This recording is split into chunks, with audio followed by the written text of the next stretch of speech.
Oi, gente, eu queria falar um pouquinho com vocês sobre o início da Bíblia, assim, Gênesis, e como vai terminar o que começou lá em Gênesis. Então, eu vou falar um pouquinho sobre o que aconteceu, como foi criado o ser humano, como que foi a queda. O ser humano foi criado de forma perfeita. Quando o mundo foi criado, no sexto dia, foi criado todos os animais que vivem sobre a terra, tanto o ser humano como os animais domésticos, como os animais selvagens. Eles foram feitos da terra.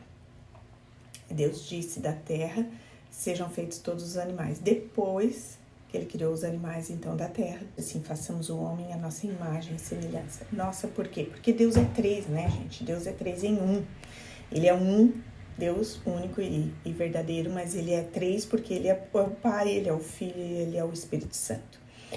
E Jesus já estava lá, Jesus não foi criado quando ele veio, né, na forma humana, que o anjo anunciou lá para Maria, não. Ele veio, mas ele era Deus, ele já existia.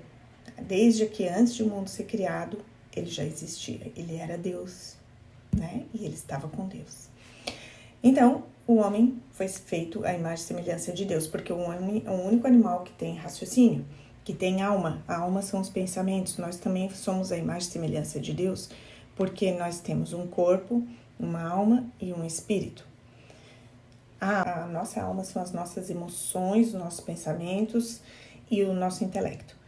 O nosso corpo é isso aqui e o nosso espírito é onde Deus habita, através do Espírito Santo mais tarde, tá? Então, aqui, quando ele criou o ser humano, capítulo 1 de Gênesis, versículo 27 ao 29. 27, criou Deus o homem à sua imagem, a imagem de Deus o criou, homem e mulher os criou. Deus os abençoou e lhes disse, sejam férteis e multipliquem-se, encham e subjuguem a terra. Dominem sobre os peixes do mar, sobre as aves do céu e sobre todos os animais que se movem pela terra. Versículo 29, presta atenção. Disse Deus, eis que dou a vocês todas as plantas que nascem em toda a terra e produzem sementes, e todas as árvores que dão frutos com sementes. Ponto. Elas servirão de alimentos para vocês. Ponto. E dou todos os vegetais como alimento a tudo que tem em si fôlego de vida. 2 pontos. A todos os grandes animais da terra, a todas as aves do céu, a todas as criaturas que se movem rente ao chão. E assim foi. Então, o que nós podemos ver? Não existia ainda ninguém que fosse carnívoro. Nem o leão, nem o cachorro e nem o ser humano, tá? Todo mundo se alimentava do verde e de frutas e que produzem, né, árvores frutíferas, enfim. Ora, Deus tinha plantado, agora capítulo 2, versículo 8. Deus tinha plantado um jardim no Éden, para os lados do leste, e ali colocou o homem que formara. Então, o Senhor Deus fez nascer do solo todo tipo de árvores agradáveis aos olhos e boas para alimento. E no meio do jardim estavam a árvore da vida e a árvore do conhecimento do bem e do mal. Então, existiam 2 árvores no meio do jardim, a árvore da vida e a árvore do conhecimento do bem e do mal, tá? Essas árvores não tinham nada a ver com sexo, nem com maçã, nem com nada. A árvore da vida, porque eles se alimentavam para ter vida eterna, e a árvore do conhecimento do bem e do mal. No versículo 16, capítulo 2, e o Senhor Deus ordenou ao homem, coma livremente qualquer árvore do jardim, mas não coma da árvore do conhecimento do bem e do mal, porque no dia que dela comer, certamente você morrerá. Então, versículo 25 desse capítulo 2, o homem e a mulher viviam nus e não sentiam vergonha, porque vergonha é uma coisa ruim, e não existia nada de ruim, era tudo perfeito. O jardim, ele tinha um sistema de irrigação, nem chuva tinha caído ainda, não existia erva daninha nem nada. No capítulo 3, agora a gente vai ver o relato de toda a queda. Ora, a serpente era o mais astuto de todos os animais selvagens que o Senhor Deus tinha feito. E ela perguntou à mulher, foi isto mesmo que Deus diz? Não coma de nenhum fruto das árvores do jardim? Respondeu a mulher à serpente, Podemos comer do fruto das árvores do jardim, mas Deus disse: não comam do fruto da árvore que está no meio do jardim, nem toquem nele, do contrário, vocês morrerão.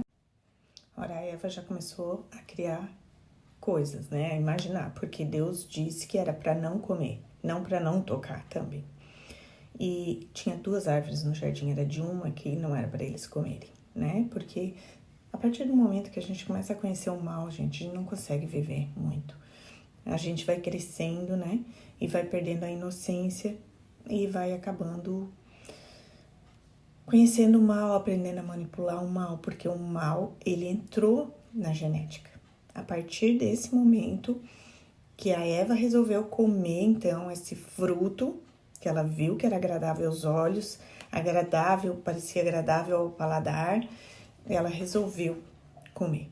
E aí os olhos dele se abriram, ela deu para Adão comeu também. Os olhos deles se abriram e eles começaram a ver o bem e o mal. E aí já sentiram vergonha. Deus vinha ter com eles todos os dias. Na viração do dia, quando eles ouviram que Deus estava chegando, eles já se esconderam, porque ficaram com vergonha, perceberam que estavam nus. E essa nudez não é só física, embora também seja, mas é uma nudez espiritual, porque não tinha mais o que esconder de Deus. Eles perceberam que Deus ia ver tudo. E aí ia ver o medo, eles ficaram com medo de Deus. Não só vergonha, eles ficaram com medo de Deus. E por isso eles se esconderam, né? Mas Deus foi misericordioso, perguntou onde é que estava o homem, por acaso tu comeu da árvore? Claro que Deus já sabia, né, gente? Deus já sabe de tudo. Antes mesmo da gente fazer qualquer coisa, ele já sabe o que a gente vai fazer. E aí, eles tiveram que confessar, né? Só que daí começaram a botar a culpa um no outro. Porque quando Deus perguntou, né? Adão, por acaso tu comeu do fruto? Ele disse, mas foi a mulher que tu me deu. Que me deu desse fruto para comer. Aí ele já botou a culpa até em Deus, né? Tipo assim, foi a mulher que tu me deu. Ou seja, Deus tinha dado a mulher e ele tinha gostado muito quando ele recebeu uma mulher de Deus. Mas agora não. Agora Deus já era culpado por ter dado a mulher e a mulher era culpada. E aí também veio, Deus perguntou para a mulher disse que foi a serpente.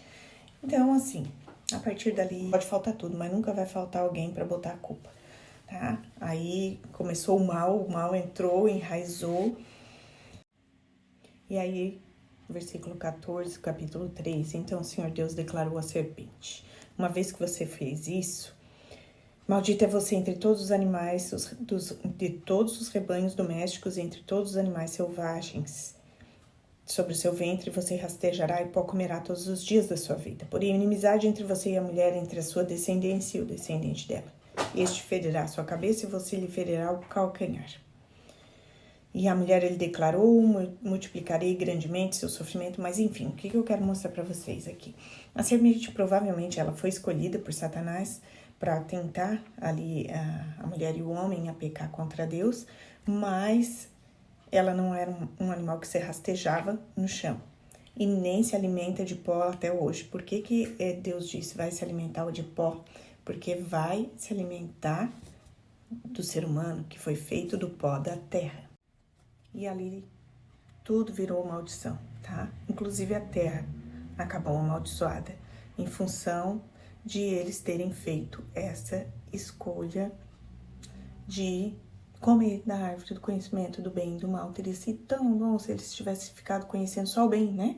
A vida era eterna, eles tinham acesso, eles podiam comer da árvore da vida. Só que depois da queda, o que aconteceu? Tudo virou maldição. A terra começou a produzir ervas daninhas que não produzia. E aí, o que aconteceu?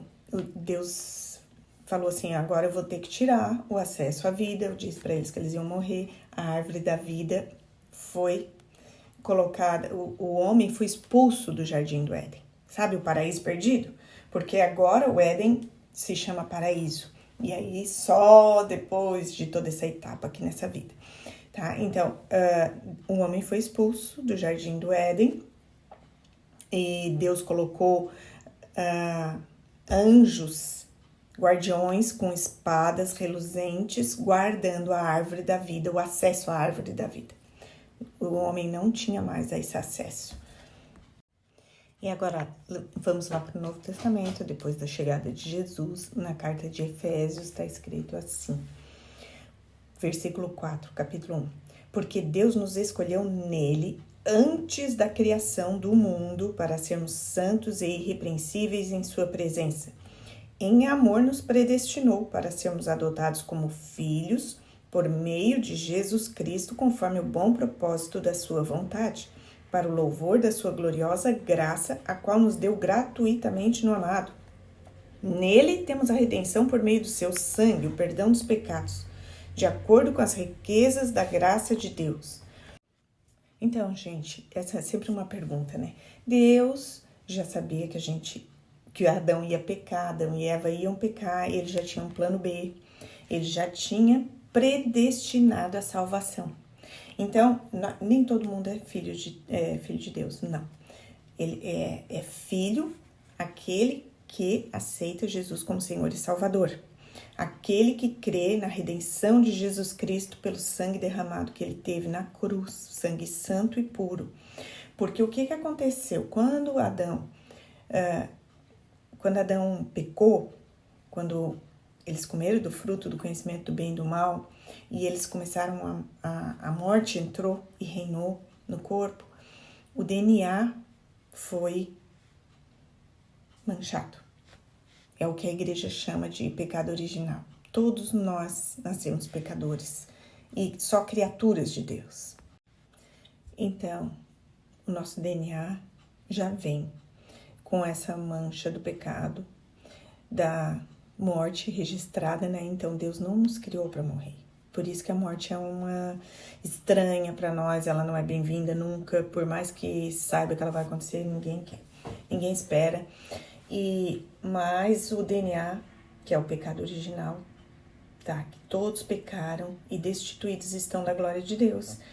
E por meio de um só homem entrou o pecado no mundo, mas também por meio de um só homem veio a redenção desse pecado, que é o pecado da morte, que leva à morte eterna, né? O pecado de não crer em Deus. A gente acha que é dono da nossa vida, que a gente pode fazer com a nossa vida aquilo que a gente quiser e que ninguém tem nada a ver com isso, nem mesmo Deus. Mas não é assim, tá bom? A gente tem uma escolha. Gente, lá em Gênesis ainda, voltando um pouquinho, porque eu esqueci de falar isso, em Gênesis capítulo 3, no versículo 21, o Senhor Deus vestiu Adão e Eva com uma pele, né? Fez roupas de pele, ou seja, provavelmente ele matou um animal, tirou a pele desse animal para fazer roupa para eles. Tudo indica que tenha sido o cordeiro, que depois João Batista veio dizer, né, que Jesus era o cordeiro de Deus, é o cordeiro de Deus que tira o pecado do mundo. Esse pecado de se achar dono da sua vida. Esse é o pecado original, de achar que pode comandar a sua vida, tá? E a partir dali, começou a ter os animais carnívoros e os homens também começaram a precisar comer carne. Porque agora, gente, todo mundo sabe que, por exemplo, a carne vermelha é a maior fonte de ferro e o ser humano precisa de ferro para várias funções no organismo.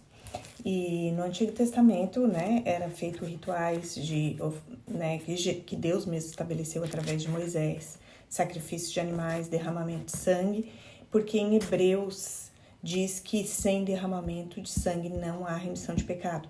Só que não pode ser de qualquer sangue, por isso eles tinham que fazer sempre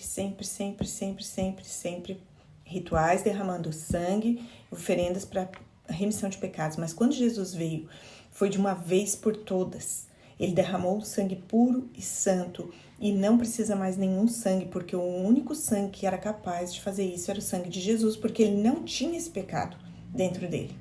Por isso ele veio de forma miraculosa, porque ele era Deus. Então, a partir desse sangue derramado de Jesus, um sangue puro, que é como se... Porque o pecado, Jesus, a morte, é a nossa separação de Deus. Tá? Foi o que o pecado fez, foi esse pecado que o Cordeiro de Deus tira do mundo, que Jesus tira do mundo.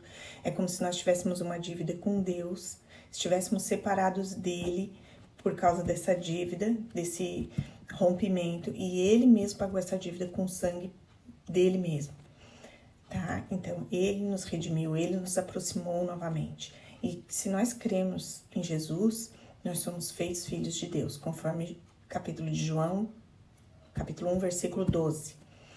Ele nos dá o poder de sermos feitos filhos dele. E é isso que vai nos garantir a vida eterna. E agora vamos falar do paraíso, onde está a árvore da vida. É o paraíso que é depois dessa morte, da primeira morte, né? Nós vamos aí então ter a vida eterna, porque daí nós podemos fazer a escolha aqui, aceitar Jesus como Senhor e Salvador da nossa vida e ter acesso à árvore da vida que agora está lá no paraíso. Apocalipse 2:7 diz: aquele que tem ouvidos, ouça o que o Espírito diz às igrejas. Ao vencedor darei o direito de comer da árvore da vida que está no paraíso de Deus. Apocalipse 22:2. No meio da rua principal da cidade, de cada lado do rio estava a árvore da vida, que dá 12 colheitas, dando fruto todos os meses. As frutas das árvores servem para a cura das nações. E Apocalipse 22:13 diz: eu sou o alfa e o ômega, Jesus, o primeiro e o último, o princípio e o fim. Felizes os que lavam as suas vestes, em outra passagem diz, no sangue do Cordeiro, para que tenham o direito à árvore da vida e possam entrar na cidade pelas portas. Tá bom? Não tem outro jeito de entrar lá, a não ser pelo selo desse sangue, para poder ter o acesso à árvore da vida e aí ter a vida eterna.